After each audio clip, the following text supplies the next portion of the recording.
was. He was still him. I feel like once he went down to bantamweight, he was not him.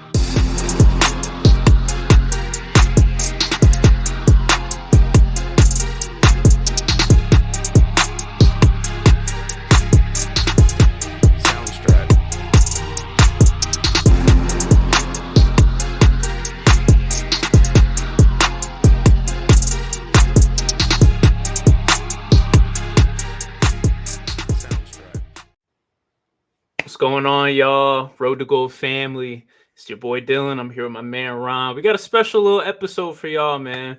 We had UFC 303 last night. Pretty epic card. A lot of different things happened. A lot of different storylines. So we wanted to get you some raw reactions, kind of our first thoughts on what we thought, and kind of how you guys seen it, man. Ron, how you feeling today? I'm feeling as good as I can feel today. Saw some of my guys, took a couple L's, saw some amazing things, saw some good fights. Overall, I enjoyed the night. It was a good day, but wish a couple things were different though. Yeah, I mean, it's always hard when you have those fighters that you feel personally invested in. I'm assuming for you, the Jiri loss was not great. I can assume that. I know that's your guy. That probably was tough when we're going to talk about it. We're going to get there.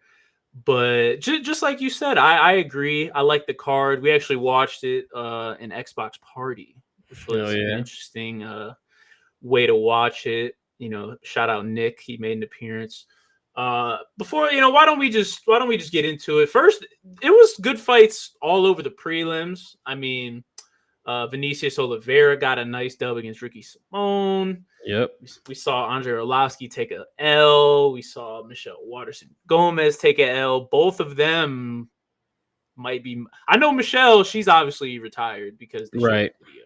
Andre Arlovski, they're not signing him back. What should he do? He's cooked. He's out of here. Considering he's not being signed back, it's probably the end of the era. I mean, you're already older. You've been here for very, very long. You're probably the longest tenured fighter on the roster. For sure. There's nothing more anyone can ask of you. Just go ahead and retire right off into the sunset. There's no reason to be here still. I don't think he will. I'm pretty sure I read somewhere that he plans on fighting elsewhere. We'll see. I don't know if he needs to do that. He didn't look great yesterday. I'll say that. Didn't look great. Onto the regular prelims, your boy Peyton Talbot. Peyton, yeah. He showed why he was a 1,600 favorite. I always liked him. People thought 1,600 was outrageous, but then he walked in and showed exactly why. A little two-piece, jab right, puts him straight down, a low round and pound, ends the fight within a matter of 20 seconds, maybe less. It was spectacular. If he can keep giving us fights look like that, I think his future will be bright. Yeah, I mean, how fast do you rush a guy like this up the ranks? Because, he clearly is talented. He clearly has everything he needs to be in the top 15, in the top 10, a title challenger. Clearly he outmatched Giannis yesterday. Clearly he's head and shoulders above him. How fast do you get him up in a stacked bantamweight division? I think for him the sky is the limit. I personally think if you don't rush it, you don't rush the process, but at the same time, every single time you go into a fight and you come out clean, I would like to see him in about 3 or 4 months later. At least in the beginning of his career, in the beginning of everything going on, you come out this fight. I'm looking at the stats right now. 13 significant strikes landed, most of that ground and pound compared to 1. Nothing happened to him literally at all the entire fight. I would love to see him again in about 3 or 4 more months, and then hopefully, if that's just as clean, you can keep not just as clean. This is outrageous. But if you can come out that fight mostly unscathed, it'd be nice to see him fight even another maybe 6 months later than that. But just keep it consistent, keep it in there.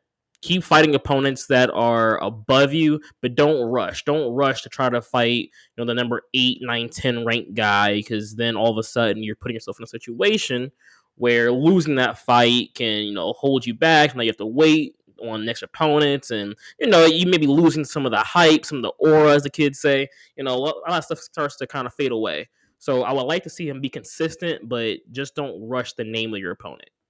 Okay. I mean, I see it the same way. I think everything you said is pretty accurate. He definitely left unscathed. I'll say that. For sure. He took no damage.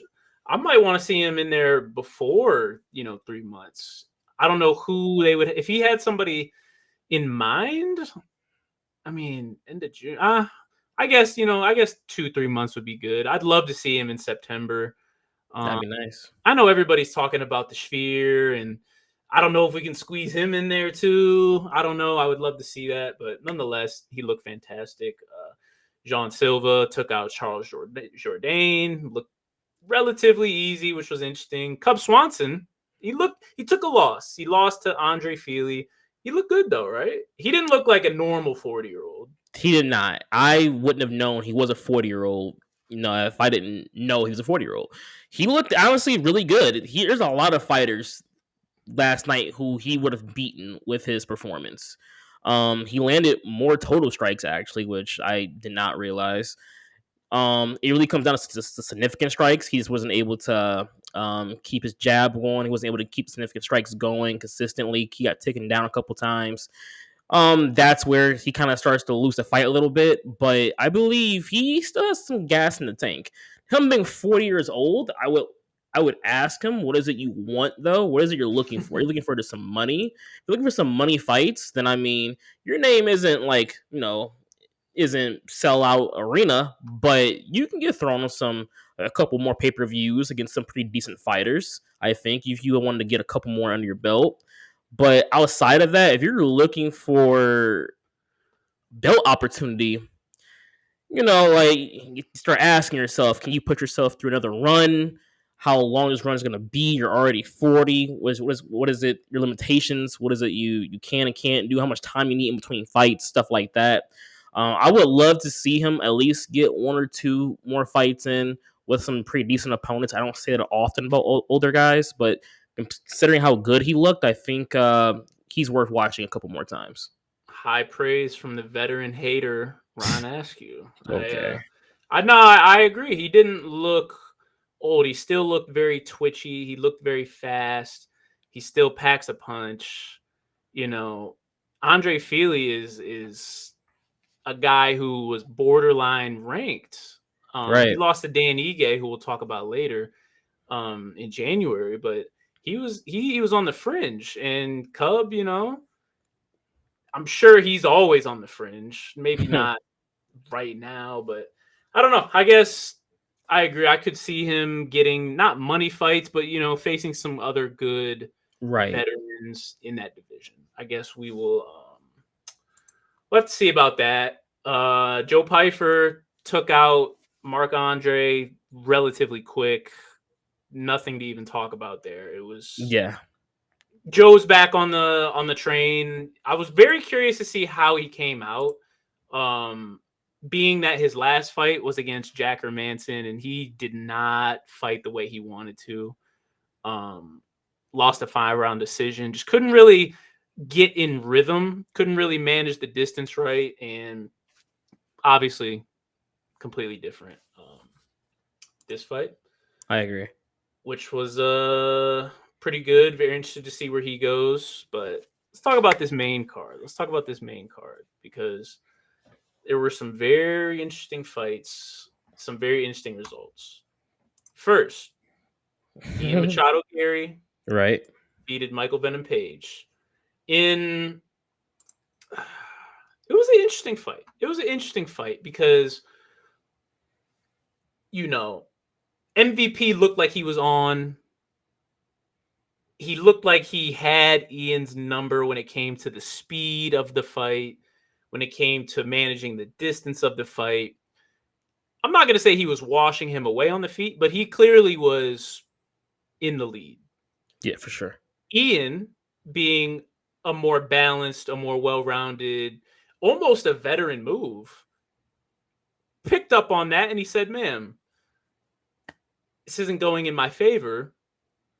I train at Shoot the Box in Brazil. Let me utilize some of this grapple, some of this BJJ that I know." And he did. And he got MVP's back several times, threatened different submissions. He should have had one low key, had the rear naked, didn't cinch it in. But nonetheless, it was 1-1 going into the Yeah. third. Kind of a lackluster third round, but Ian did enough to win. What'd you take away from this? I saw even Dana said that he felt the fight was going to possibly end up a draw. I think even I would we have had loved it. said when we were watching that could have easily have been a draw. Um, I think it was a very veteran move by Ian. MVP regard. I think I don't want to say MVP's here for a check. I think he is here with possible championship aspirations, and that's a area in his game he's going to have to improve on because Ian's not known to be a wrestler. He's not known to be a submission. He's not known to be a great grappler. And if you're letting Ian do this to you, you're going to have some problems soon enough. Other problems, some more fighters soon enough. Um, with that being said, though, Ian being very mature, as I love to say about Ian, he decided, hey, this guy is even faster than I thought he would be, and he fights very weird. He fights very oddly. Let me not do this with him. He saw the opportunities where MVP would jump in with a jab, a hook, or come in with an overhand. He would glide, clinch, go for a takedown. He shouted out Charles. Ian shouted out Charles at the end of the fight for some of that help at Shoot the Box with his grappling, and he put it to work. He put it to the test, and he was able to outlast MVP. Um, I would love to see how Ian goes about this kind of fight with someone that's a little more well-rounded because I feel like MVP really had his number. He just exploited something in MVP's game that was able to get him a win, which I have no problem. I'm a huge Ian guy, so I have no problem with this kind of win.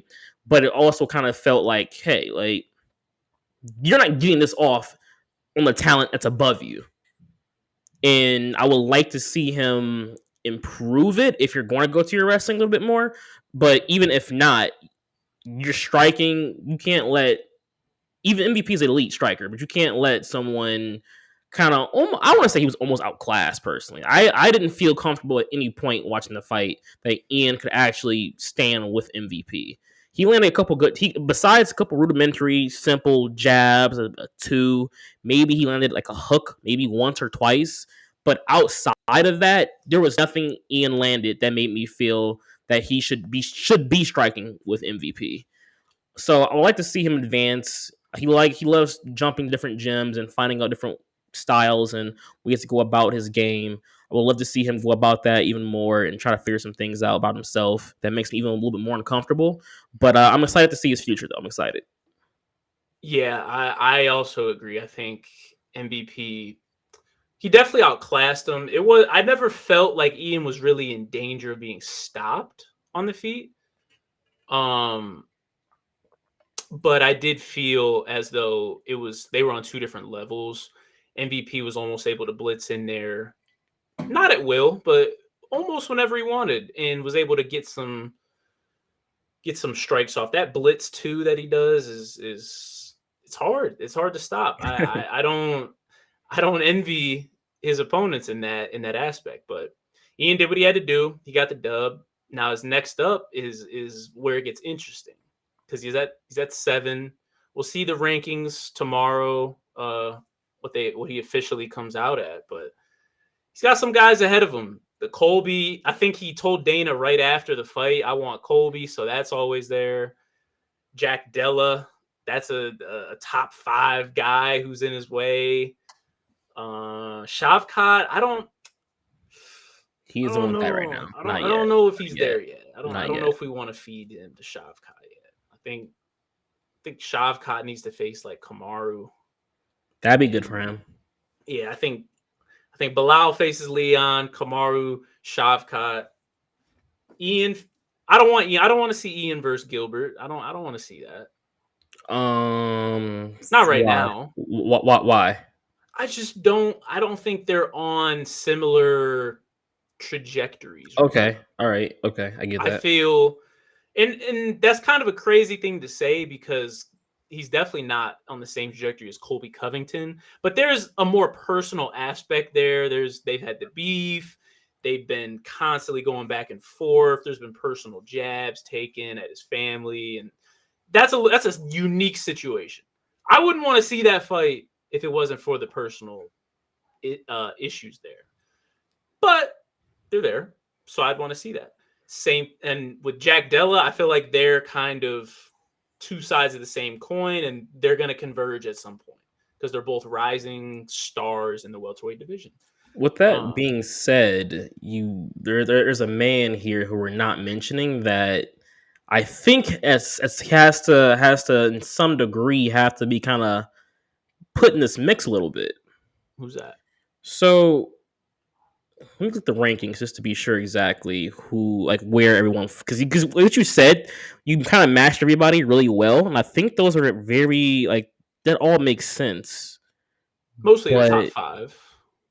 let me see. So Ian, MVP just lost. Gilbert's there. Colby, you said Jack, Shavkat, Belil, Kamaru. Who are you referencing? I was thinking, so with because Ian, you're right. Ian, no, actually, no. Ian shouldn't fight down at all. There's no one down who should come up because Joaquin Buckley is at 11. He is literally, I'm not gonna say tearing through everybody, but Joaquin Buckley is showing that he has the skill of these top 6, 5, 7 fighters. It's a little aggressive. Is it aggressive? Yeah. Ian shouldn't fight down, but I'm okay. I feel like I'm not content with Ian's performance against MVP. You are right. Having Ian go in there against Shopcut's too much. Kobe, with the bickering back and forth and everything, that makes sense. But I feel like Joaquin has to be fighting again, like soon enough. Later on this year, maybe I would like to see him face someone in the top 5, top 6. I Ooh. I feel like I would to test Ian truly.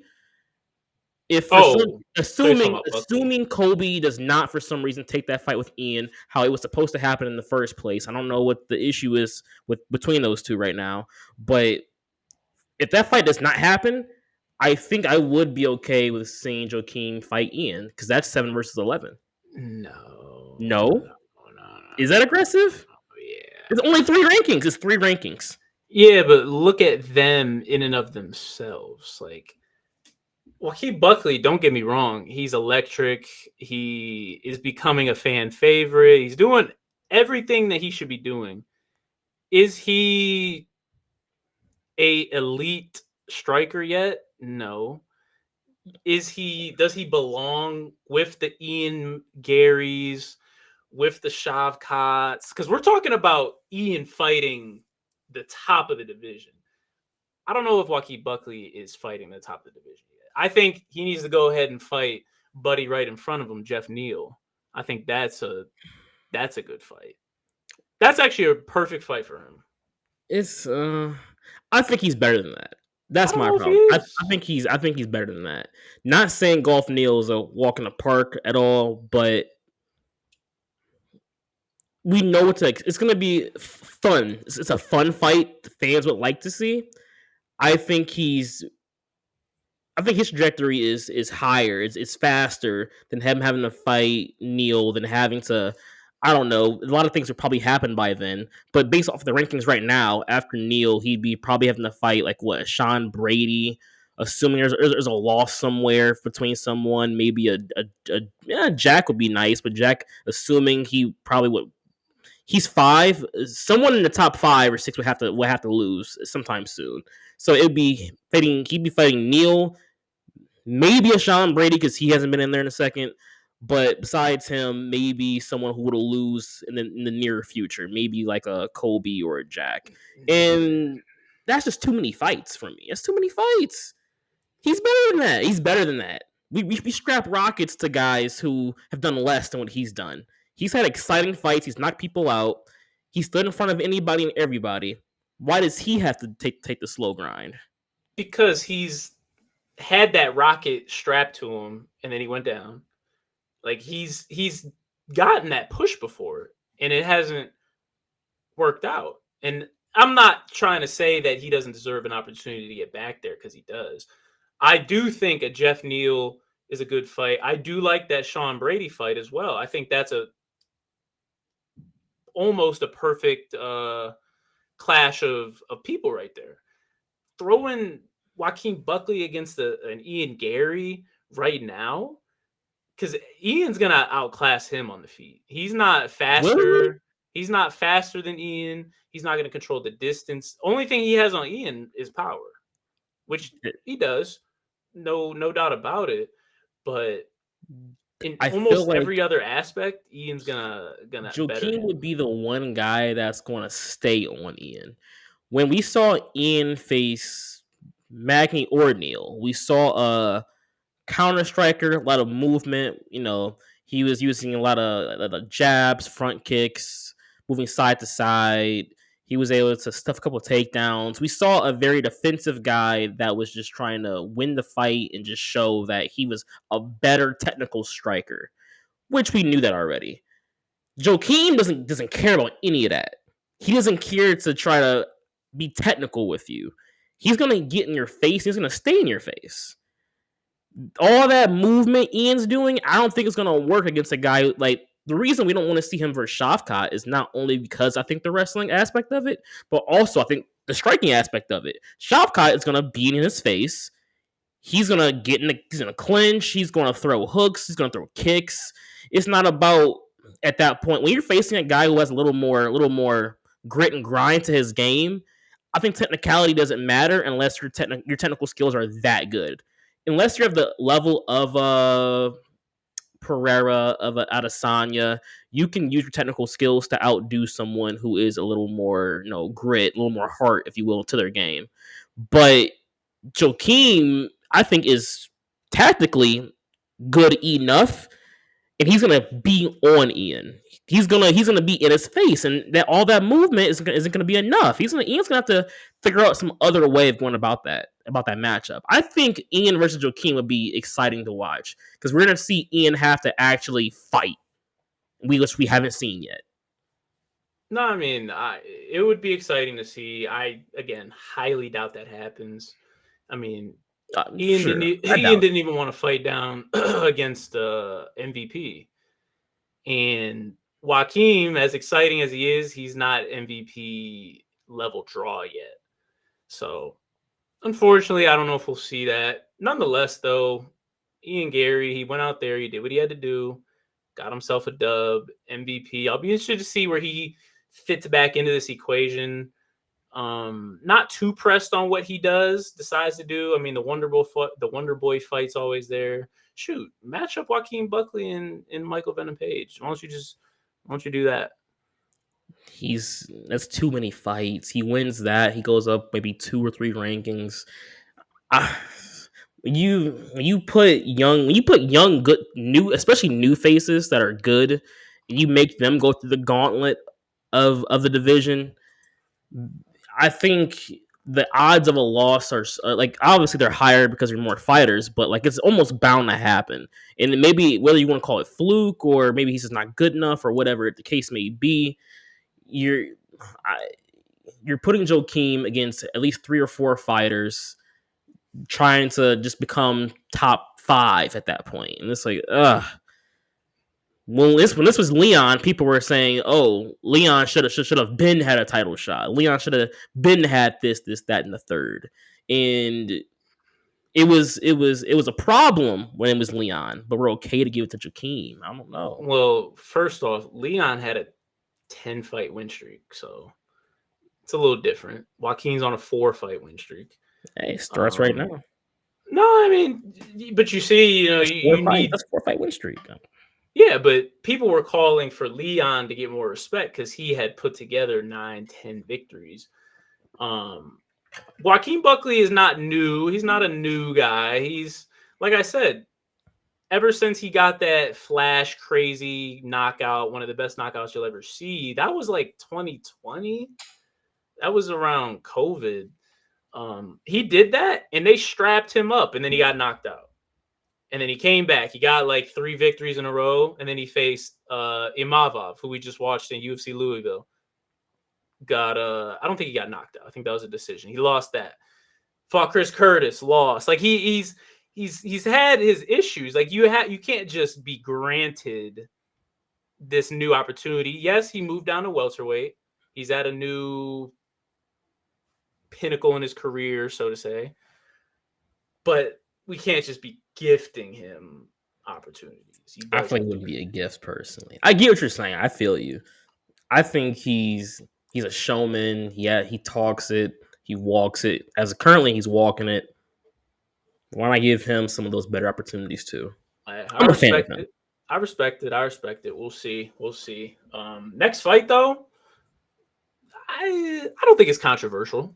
I don't think it's controversial between Mayra Bueno Silva and Macy Chiasson. It ended with a Macy doctor stoppage from an elbow to the upper brow. Nasty cut. Cut her What? wide open. Doctor stopped the fight, said she couldn't continue. Silva was she contested it. She said she was fine. She went and talked to Dana White. She was very upset. This isn't controversial. This isn't a controversial stoppage. That fight should have been stopped. That cut was very deep and it was right above the eye. We're talking about potential permanent damage. Live to fight another day. Was it an early stoppage? I want to say it was slightly early. I would have rather had the round that just ended. I would have rather the next round had started and it got bust back open. You see some of the blood, like you see it affect the fighter. Okay, bring the doctor in. All right, now let's call it.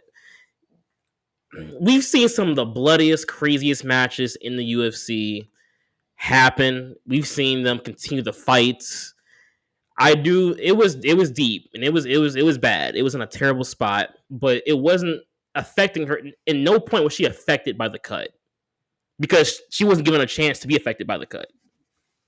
I just think ending the fight as soon as the cut essentially happened. Like they happened maybe with a minute and a 30 left on the ground.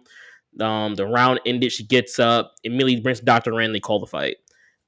Give it some time. See how it affects the fighter. Is it if it's in the best interest once the next round starts that you see she cannot deal with this, or that she's wiping her eye a lot, or just let something happen for you to want to bring the doctor in. Because if I'm Myra, I feel like I wasn't given an opportunity to show that I can still win this fight as I was winning when the cut happened. I don't like ending things in like in situations like that. I want to see how it affects the moment before I decide as a ref or a doctor how to go about it. It was a bad cut though. It was. And a part of me wants to agree with you, and the competitor in me does agree and says, "Hey, she seemed cognitively there. Right. She was very alert. She was very aware of what was going on. She wasn't rocked at all. It just happened to be cut. So it does, on one hand, seem unfair to stop the fight, uh, essentially throwing in the towel for her. But man, that was a nasty It gash, was. and It was deep. it was leaking, and it was not stopping. There was nothing they could do about it. I just don't think, if this is a championship fight, they're not going to call that. They're going to let that go. It's one of those types of deals. This isn't necessarily a championship fight. not necessarily a title eliminator. It's an important fight in this division. There's not much going on in this division, but I can't say that it needed to be finished. Just live to fight another day. I'm sure Dana White is not going to look at you any less as if, as if this was you bowing out. I think he realizes what's going on. And I can't say it was early, man. I can't. I just hate the fact it's an L in my column. In my column, it's an L because I wasn't given the opportunity to show that I can fight through this. You got to defend. I don't know. You can't defend every strike and all strikes. Something's going to connect at some point. It's similar to how Cheeto versus Sean, when he kicked his nerve and it just kind of shut off. Like sometimes things just happen out of the defender's control. Like that kick that landed on Sean happens a million times. You probably can count on one or two hands how many times we've seen that in the UFC. For the amount of elbows we saw yesterday that didn't do that cut. Sometimes a cut does happen, and it's like that. I feel like that's just not once in a lifetime, but that's a once in a couple months type of deal. So I think she'll be back. She looked good. She won the first round.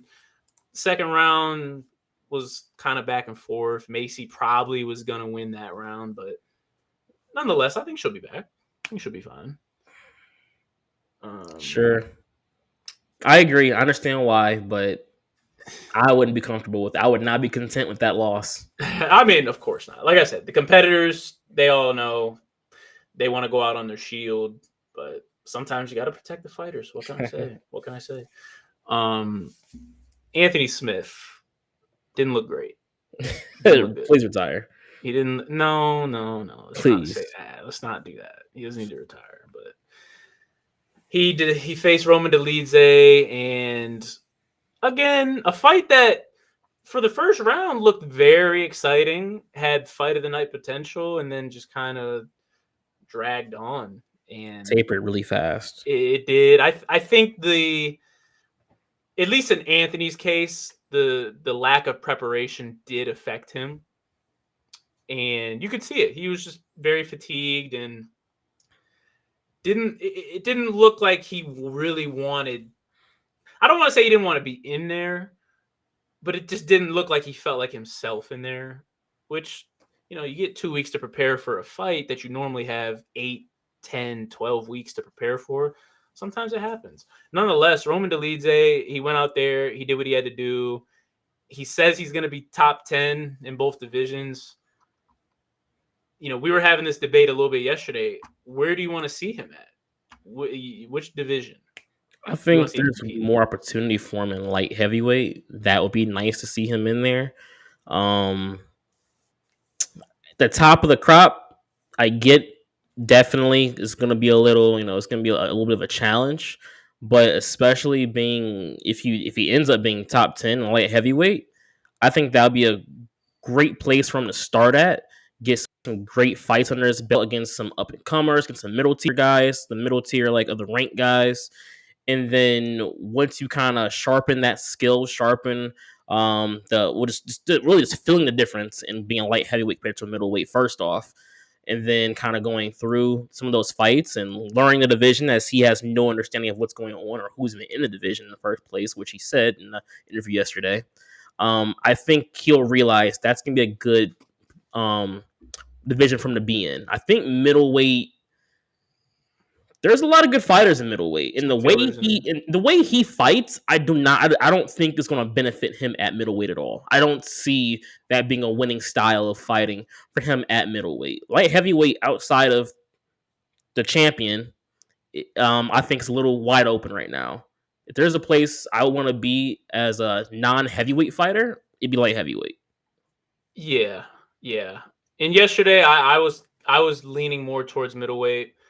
But the more I do look at who is there, and more importantly, the styles, Roman's a very in your face, not as technical, but not necessarily a brawler, but just wants to use his power against you. Guys like Robert Whitaker, Izzy, Sean Strickland, even Nasser Dean, they're gonna pick him apart. I feel like even he has a loss to Marvin Vettori, Jared Cannonier, Paulo Costa. He could make something shake, but he also could get caught. So I agree. Light heavyweight's probably a little more open. I mean, they got Johnny Walker in there at 7. You should just go ahead and take that fight. You feel me? Get him a free dub. Honestly, in light heavyweight, outside of the top 5, he can be in there with any of them. Anyone outside the top 5, he can walk in tomorrow and have a good fight with. We got Nikita at 6, Johnny Walker at 7, Roundtree at 8, Vulcan at 9, and he just fought Anthony Smith. Even if you wanted to challenge him with a Carlos Olberg, Reyes, a Minifield, someone of that nature, those are all fights that not only he can win, but those are good fights for him too. It's not until the top 5 is when you're kind of looking like, okay, maybe he needs to slow down a little bit. I think the light heavyweight's perfect for him. I don't know if he does. I don't know what he does with Olberg. I don't know what he does with Vulcan Ozdemir, but I do agree. I think throw him in there against a Reyes. I think that could be a decent fight. Although again, depends which Dom we're getting, but that could be good. Alonzo Minifield, obviously, he could make something shake in light heavyweight. I do agree. I think this is better than Chris Curtis, Jack Hermanson, Paulo Costa, Marvin Vettori. Those are names that are not in the top 5 of middleweight, and those are good. Those are some chunkers. Like, I feel like your path in light heavyweight is just a little bit better than middleweight. Yeah, middleweight's a weird division because it's not the best division in the UFC. It's very deep though. A lot of guys that will never touch the belt, but are just very good. Facts. Like a Marvin Vettori. Like, he's not going to touch the belt, but he is a consistent top 6 fighter in middleweight. And, I mean, you got guys like Michel Pereira, Kyle Baralio, throw Hamzat in there. Like, it's a deep division. I'm not going to lie. Chris Curtis, 15. It's a deep division. We'll see what Roman decides to do, which division. Let's talk about this next fight though. That had crazy drama surrounding it. Watching this live was actually like a once in a lifetime type of thing. Diego Lopez scheduled to fight Brian Ortega at featherweight. Brian has a rough weight cut. He's can't get there. They agree on the morning of weigh-ins to fight at lightweight. That's what they do. They both weigh in. They both make it. They're good. Around 4:30, Brian Ortega has a 103 fever. He's cut from the card. Can't fight. The UFC, shout out to Hunter Campbell. Shout out to Sean Shelby, Dana White. You know the trio. They start throwing feelers out. And the only Dan Ige steps up to the plate, answers the call on 4 hours notice, signs up to fight Diego Lopez.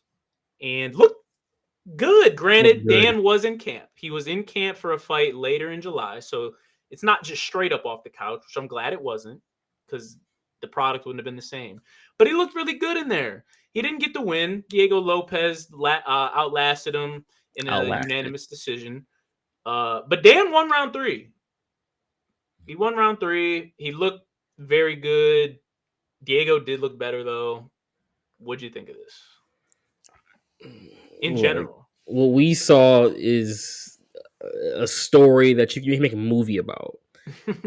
Getting a call at 5 a.m. Do you want to run, get for a pay-per-view fight as the same day? In about 3 or 4 hours, you have to show up. And accepting it and actually running that fight. And look, and going into the fight, I wanted Lopez to win. I like Lopez; he's a good fighter. And then about mid-second round, I'm like, hey, I think this guy Dan Ige, I kind of want him to actually win this fight. Honestly, what he endured, the moment, the situation, him being in there and actually deciding like to fight and having a good fight. He won round 3. Diego was able to. When he would come in with so many combinations. He would come in with very hard punches, and I think the first 2 rounds, he just wasn't able to figure out how to stop Diego from coming in with this aggression, with this aggression that he couldn't really figure out a counter to. He couldn't really figure out how to sidestep it or slip it. It was almost too much. But he's found success towards the end of the second round. And by the third round, I don't know if Diego was tired or what the situation was, but Diego was losing, like straight up losing the round, like in jeopardy of possibly being knocked out, honestly. And then if this was a 5-round fight, hey, I don't know what would have happened in there. But Dan Ige went in there. He looked great, unprecedented. What happened? I mean, what all can we really say? Kudos to him for being in there and actually fighting that fight and making it great. He definitely won a lot of hearts yesterday, for good reason. Because, like you said, unprecedented actions there. Diego Lopez, I thought he looked pretty good, especially considering his last 3 fights have each one has been under 90 seconds. So we haven't really seen him in a long fight since his first UFC debut against Evliaev, which he lost. It was on short notice, but he lost. And we got to see that here. Did he fatigue? Possibly. I'm not going to hold that against him because of just the drama and the craziness. Dan Ige probably had a longer camp than Diego Lopez did, which is a crazy thing because Diego's camp was only about two weeks. Dan's probably in camp for, at this point, at least 4. So nonetheless, he looked good. He was blitzing in, packing pretty good power in his punches. His submission game is some of the best I've seen in a long time. With how aggressive he is, he throws up submissions so aggressive and so fast that they barely touch the ground. He's throwing up a triangle. He's trying to get an arm bar. He's just so very fast with it, very dangerous. And that third round, though, is concerning. Again, not going to hold it really against him, but it is partially concerning. Very interested to see where he goes from here, because assuming he fights on the Mexican Independence Day card, I mean, he's at 14 now. He'll probably be at 12, probably, maybe 11. I mean, he's knocking on the door of guys like Calvin Kattar, guys like Giga, who Giga's fighting soon, so probably not him, but Lerone Murphy, he's got some matchups. There's definitely some good matchups in there, actually. I didn't know who was like immediately right above him, but those are some good matchups, especially Mexican Independence Day. That I think they both asked Dana to be on that card, and I think he accepted it. He told him yes, you both can do it. And I don't know, that's interesting. Like that's going to be an interesting card, just off of the pure fact it's in the sphere. But then those are 2 really good fighters that I'm very interested to see what happens, who they fight, and how does that shape the career of them both.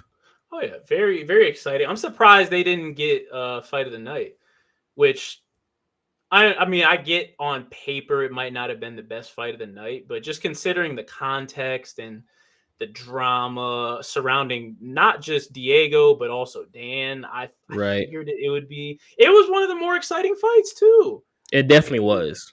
Dan Ige, Diego's gonna bring. He's looking for a finish at all times. Dan Ige, he's never one to sit back and be sweet. He could have been sweet yesterday and just kind of played around and sparred and got out of there, but he was looking to win. He was. So we'll have to see what time will tell regarding both of them. Now, got to talk about it. We gotta discuss the main event real quick, man. Alex Pereira, he defeated Jiri second round. Very beginning of the second round, he looked, I'll say, better than he did the first fight against Jiri. What could Jiri have done different here? What could he have done different to change this? I think it was a game planning issue. I think they were extremely concerned with the kicks. In the first fight, especially in the first round, Alex was chipping away at Yuri's leg, and not only that, Alex is known to have some very powerful leg kicks, calf kicks. First off, you put a video out of warming up, and he's particularly it's watching it live. I saw the video, and I literally saw that they were working on defending the kick. Now, The check, in my yeah. mind, watching it, I thought this is good stuff. You know, you're prepared for probably the second most dangerous weapon that Alex has against you. But I didn't think about the fact that maybe they're in the back also watching the TV as the fights are coming out and about to happen, and they saw the same thing. Of course, Alex's coach um takes a note. He's defending this. Hey, his hands are low. High kick. I don't care when, how. High kick.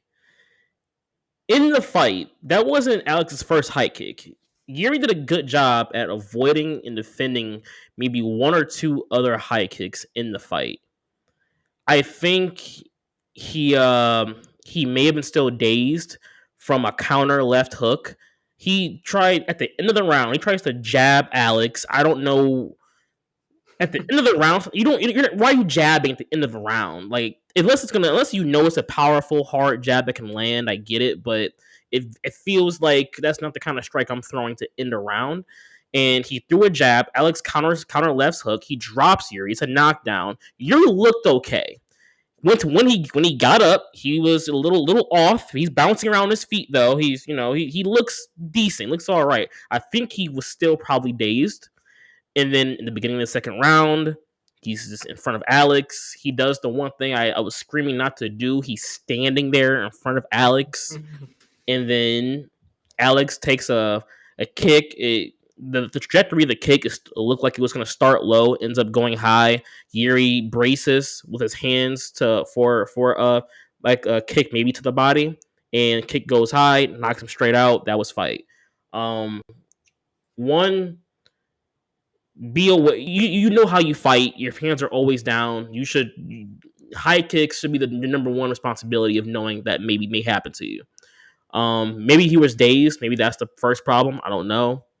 I think you training for these leg kicks was good, knowing it was going to happen, but be aware that not every kick's going to be a low kick. It's going to probably come high at some point, and that's exactly what happened. Yeah. And I mean, I can't blame Yuri for, well, I can blame him because I was going to say his leg was getting peppered. You know, Pereira was throwing the leg kicks out there, and they were effective and damaging. And I don't fault him for checking the kick, but man, that's some high quality stuff to read that and pick up on. Hey, the way he checks his kicks, he puts his hands down at his waist. You know, to be able to counter that and know, and in the moment take advantage of it.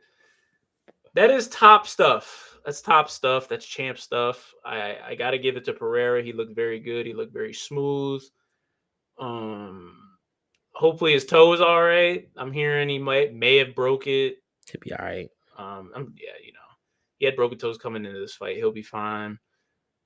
But man, Yuri, it's hard for me to tell him to figure some stuff out because against everybody else, I mean, he took out Rakic. Against everybody else, he does what he has to do with this style. But this style, this awkward Dominic Cruz-ish, it's even probably a little more dramatic than Dominic Cruz, more defensively liable, leaving himself open than Dominic Cruz was. For sure. This style is not compatible with Alex, a guy who's very quick and is very tight with his punches, very accurate. It just doesn't bode well for him against, a Jan, against obviously a Rakic, Jamal Hill. I think it wouldn't be the worst, but against Alex, you got to be defensively sound. I agree. You have to remember, Alex isn't just your run of the mill striker in the UFC. He's a Hall of Fame kickboxing expert. Sure. Same as Izzy. Izzy's of the same cloth of high level elite kickboxing. When someone is the elite of the elite at a particular discipline, it doesn't matter what the discipline is. When you are amongst like the best of a particular discipline, you need to be highly aware that that is what they want to go to. And he may be known as this power striker with a crazy left hook. It was kickboxing. He's a legendary kickboxer. He kicks. The leg kick is a part of the game. The high kick is too. And the way he fights, his style. When Dominic does it, it's almost in a defensive way. He's doing it to make you miss, and he's creating weird angles to dart in and out. Jiri does not dart in and out. He's making you miss, but he's standing in front of you. He wants to be as aggressive as almost humanly possible in doing it. And with your hands down in that way, in that fashion, against someone of that caliber of a striker is never a good situation. And ultimately, if there was to ever be a part 3, which I at this point highly doubt there will be, you're gonna have to have your hands up. You're gonna have to look like a boxer in there. You're gonna have to have them up, because it's not what you're doing isn't viable for someone of his caliber. Yeah, I also don't see a part 3. 2 knockouts. Pereira's 36. There was a lot of talk after this fight, whether it's by Joe Rogan or Dana White, about Alex moving up to heavyweight. Alex is open to it. He said, if the UFC wants me to go up there, I have no problem doing it. He clearly has the size to do it. I mean, he was 230 in there. What's another 10 pounds? So he definitely, it seems as though he could. I don't think he will yet. I think because he hasn't necessarily cleared out the division yet. I think he wants to clear out the division, and then Dana White might push the agenda. If it's up to Alex, he'll go up to heavyweight tomorrow. Like it's not an issue. That's facts, yeah. Whether he wants to or not, I think it's what Dana White wants. I could tell just from the interviews and what he was saying, Dana wants him to stay at light heavyweight. He's kind of bringing a renaissance to the division. I mean, this is arguably the first light heavyweight champ consistently that we've had since John Jones. So for sure, I feel like Dana wants that consistency at least for a little bit longer. It's actually funny because outside of Pereira, and then you look at John Jones, before John Jones, again, there wasn't a consistent. There were some great champions, don't get me wrong, but there was not a consistent light heavyweight champion. I think until you get into Randy Couture, there's maybe been 3 light heavyweight champions to have had more than 3 defenses, or at least 3 defenses in the division, and I think it's Randy Couture, John Jones, and now Alex Pereira. Like, it's kind of crazy, actually. There's only been maybe 3 longevity champions who have multiple defenses and have looked at least this good, fighting some like the upper echelon of the division for this long, who's done it this well. It's crazy, honestly. Pereira, he's different. He's different. He's proving to be different. And whenever he decides to whenever Dana lets him go to heavyweight, I think it's gonna be a rude awakening again for the heavyweight division. This guy's a terror. He's terrorizing each division. Makes Izzy's win over him age like fine wine, See, like it's fine crazy wine. because I actually knew at some point you may try to throw some Izzy propaganda in there, and there it was. There's the I'm Izzy just propaganda. saying. I'm just saying. It just you go watch that fight and it's like, man, Izzy figured it out. So we'll see if anyone else can. I'm sure somebody will eventually. Like I said, Magomed Ankalaev. That's an interesting fight for Pereira. Other than Very that, I mean, he beat Yuri, he beat Jamal, he beat Jan. Rockets just lost. It's not a lot for him there. leave the division, leave the division. He might have to. We'll see. Maybe some more middleweights. Roman Dolidze will step up to light heavyweight, give him a run for his money. They were talking about Izzy. I mean, a reporter asked Dana White, like, they're both still open to the rematch, to the trilogy in MMA. Would you be open to that? Dana said he's open to it. I wouldn't mind seeing that at light heavyweight. Eventually, not right now, but down the road. We're open. That means we're opening up. What we're really talking about is a possible situation of Izzy being a 2 division champion, and I don't need that. Why? I don't need that conversation swirling around Why? because Israel Adesanya, he had his shot, he lost it to become a 2 division champion. He still has to fight for the belt currently that I he didn't hasn't say right done yet. now. Yeah, I know, but we all know, we all are thinking the same thing. Israel beats Dricus as he probably should. Let's say Alex fights. What was it? How you pronounce his name? Is it Magomed Moko? Ankalaev. I can't pronounce that. So I'm gonna say yeah, and then he gets that win, and at that point, Izzy versus Alex.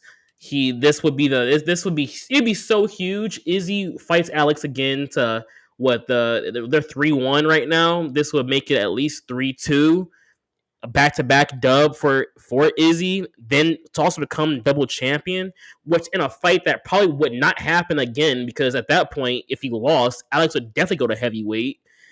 It just there's so the things that turns the moving parts in that would I don't Izzy made Alex leave the division. Like, stop it. That's not what this is.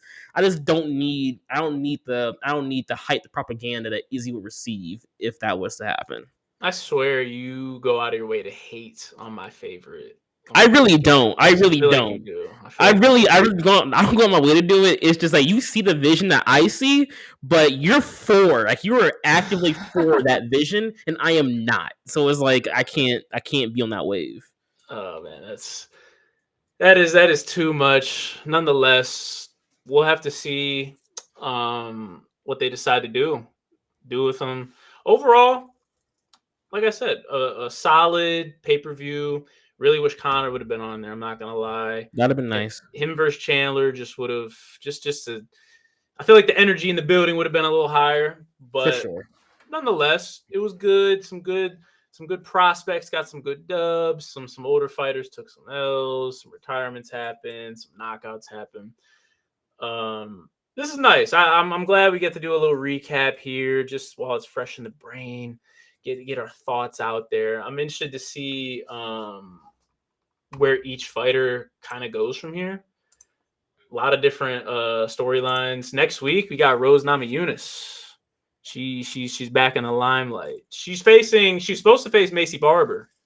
That was the original fight. Macy dropped out. She's facing Tracy Cortez now, which, I mean, it should be a Rose win. It should be a not an easy Rose win, but it should be a very solid Rose win. Anything else, and we'll have to have a conversation. I'll just leave it at that. That is true. I agree. We'll see what happens. I'll just leave it at that. We'll definitely see y'all next week. Looking forward to it. That's all I got for him.